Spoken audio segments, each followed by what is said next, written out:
आज चाहिँ म हजुरहरूलाई तयार पारेको स्टिकले धुलो कसरी राख्ने पेपरमा भनेर देखाउन गइरहेको छु। हेर्न सक्नुहुन्छ है, यो मैले हजुरलाई सेप बनाएर राखेको पेपर हो यसरी।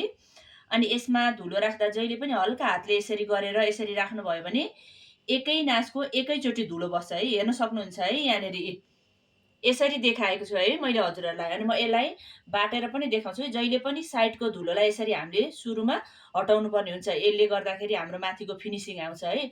अनि यसलाई जहिले पनि हामीले सुरुमै यसरी टुप्पो निकाल्नु पर्ने हुन्छ। हेर्नुहोस् है त। अनि यसरी 2 चोटि 3 चोटिसम्म यसरी घुमायो भनेदेखि चाहिँ फिनिसिङ गर्दा राम्रो देखिन्छ। हेर्नुहोस् है बत्ती। अनि जहिले पनि धूप बाट्दाखेरि चाहिँ यसलाई यसरी डोरी बाटे जस्तो गरेर गर्ने है। हेर्नुहोस् है त, यसरी यसलाई यता ल्याउने, यसलाई यता लाने, यसरी तानेर यसरी गर्नुपर्ने हुन्छ है हामीले। अनि माथिको टुप्पो गर्दाखेरि यसरी मोड्नुपर्ने हुन्छ। अनि यसरी बत्ती बन्छ। हेर्नुहोस् है त, स्टिकले बनाएको बत्ती है। यो चाहिँ यसरी आफैले राखेर बनाएर तयार पारेकै बत्ती। हेर्नुहोस् है त, यस्तो हुन्छ है।